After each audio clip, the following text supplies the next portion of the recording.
Hello, everyone. Quick question. Does your car have airbags, AC, or do you risk breaking your arm every time you start the engine?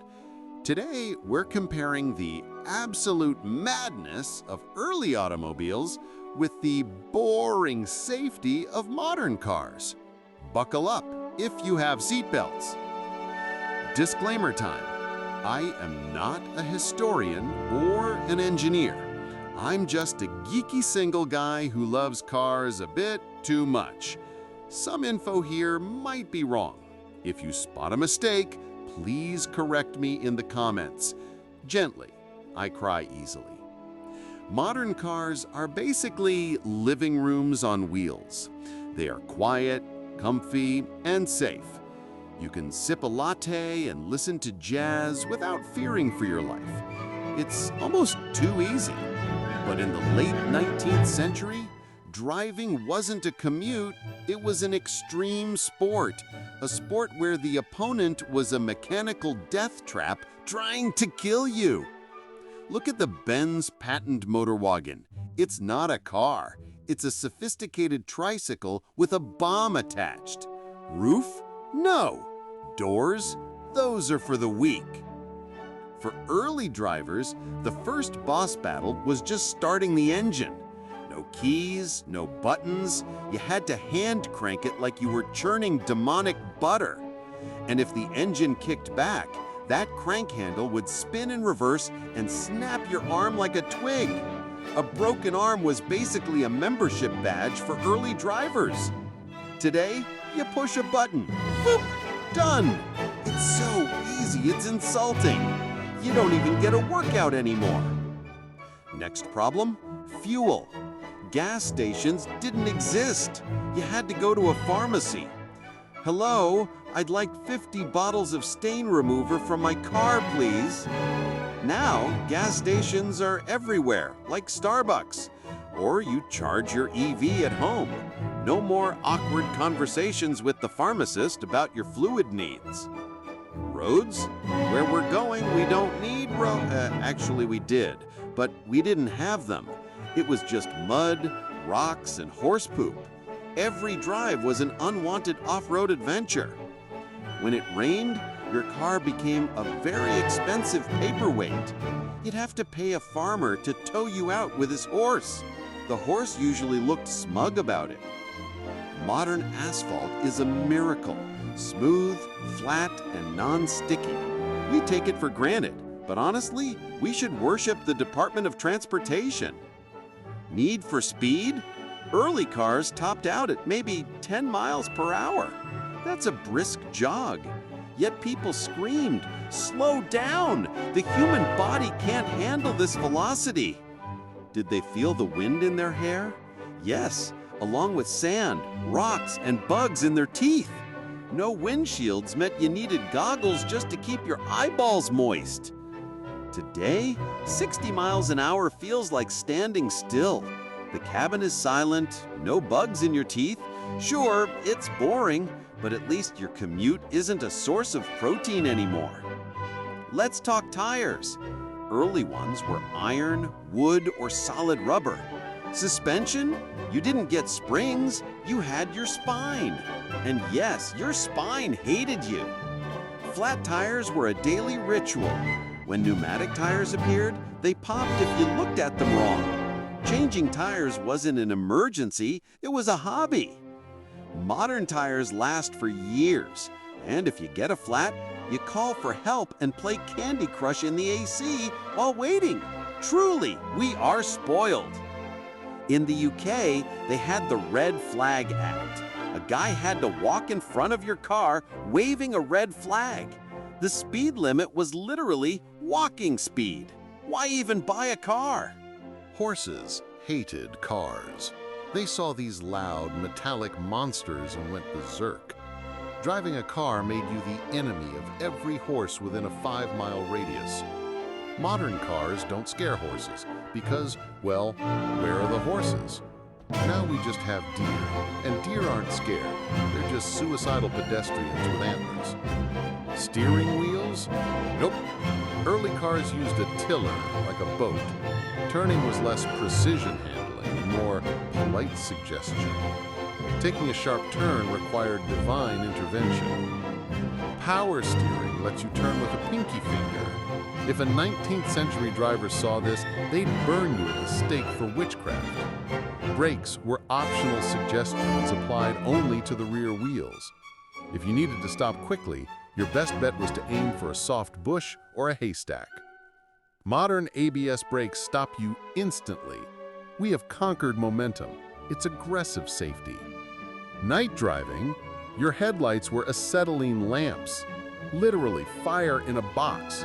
If the wind blew it out, welcome to total darkness. Good luck.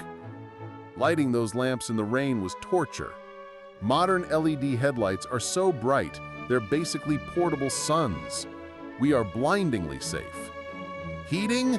Haha, no. Winter driving was a survival challenge. You wore 5 coats and a blanket and still lost feeling in your toes. Now, heated seats. A warm butt is the peak of human civilization. I will fight anyone who disagrees. Navigation?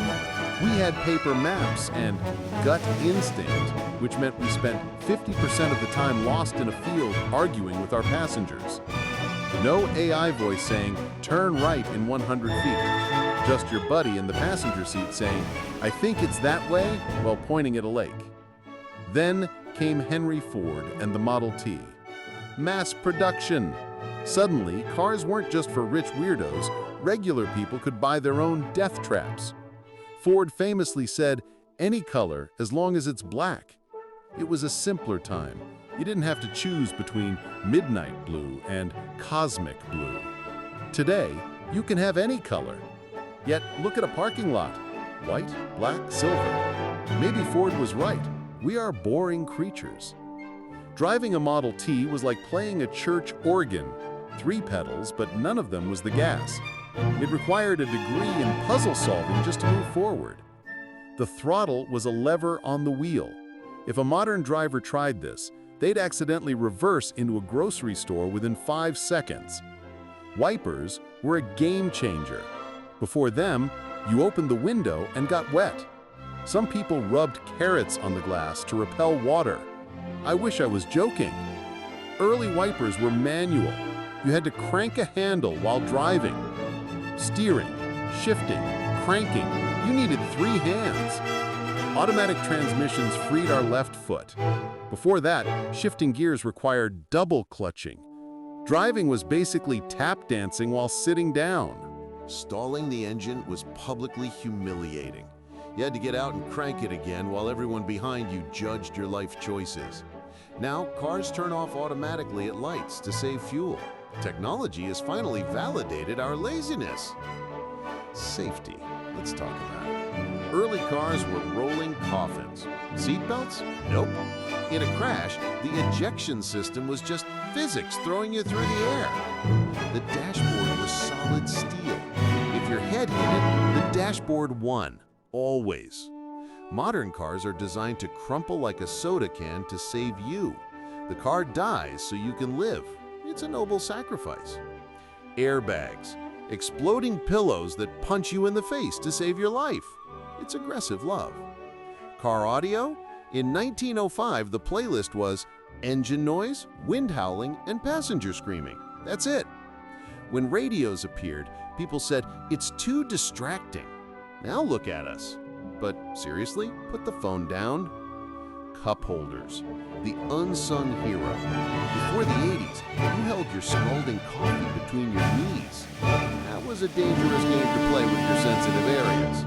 Now minivans have like 18 cup holders. We don't even have that many kidneys. Maintenance used to be DIY. You had to be a mechanic just to own a car. Grease, oil, spark plugs, your hands were never clean. Now, you open the hood and it's just a big plastic cover. It basically says, "Don't touch this, go away." Fun fact, electric cars aren't new. In 1900, EVs were more popular than gas cars. They were quiet and didn't smell like explosions. But gas cars got better and EVs vanished. Now they're back. It took us 100 years to realize batteries were cool again. Autonomous driving. We aren't quite there, but soon we might be able to nap while commuting. That is the dream. Though right now, sometimes the AI sees a shadow and thinks it's a brick wall. Sudden braking keeps you awake, I guess. Keys evolved too, from jagged metal shanks to fobs, and now, just your phone. Don't lose your phone. Old cars had personality, which is code for unreliable. You had to talk to them nicely. Please start today, Betsy, please. Modern cars are almost too perfect. They never break, but they also feel a bit like appliances. Do you love your toaster? Probably not. Pollution. Old cars rolled coal like it was cool. Now we want clean air. Some cars emit nothing but water vapor. Horns used to go ooga, now they go beep. Even our road rage has become digital and soulless. Mandatory inspections. Annoying, yes, but they stop wheels from flying off on the highway. So thank you, bureaucracy. Insurance. Back then, an accident was settled with a fist fight. Now we let insurance agents handle it while we cry about our premiums. Drive-thrus. Ordering a burger without leaving your seat? 19th century royalty would be jealous of our laziness. Traffic jams. Some things never change. Horse carriages got stuck too. The only difference is now we have podcasts to listen to while we rot in line. Durability. Old cars looked like invincible iron tanks. In reality, they were delicate flowers. Leave them in the rain once and they'd rust. Keeping them solid was an endless battle. Modern cars can hit 200,000 miles easy. It's a testament to engineering, and planned obsolescence hasn't won completely yet. Collision avoidance. The car brakes for you. It knows you're distracted. The car is now the responsible adult in the relationship. Driving used to be an adventure. Making it home alive was a genuine achievement to be celebrated. Now, it's just transportation. It's so safe and boring, we forget we are hurtling down the road in a metal box. But remember, our comfort is built on the broken arms and muddy boots of our ancestors. We salute you, brave test pilots of history. Because they crashed, stalled, and suffered, we can have cup holders. Thank you for your sacrifice. What's next? Flying cars? Or will our houses just grow wheels and drive themselves? Whatever happens, the car represents freedom. Even if that freedom is just sitting there while a robot drives you to Taco Bell. I still love the inconvenience of old cars. They're high maintenance like cats, but that makes them charming. But for my daily commute, give me the modern car. I have become too weak to live without AC and Spotify. How about you? Do you want the wind, mud, and danger? Or do you want safety and silence? Let me know! Knowing history makes you appreciate the boring stuff. Next time you buckle up, give your seatbelt a little kiss. Don't actually do that, people will stare. Technology is great, but maybe roll down the window once in a while. Feel the real wind. Just keep your mouth closed so you don't need a bee. That's it for today. The history of cars is basically just humans saying, I want to go faster, but I also really don't want to die.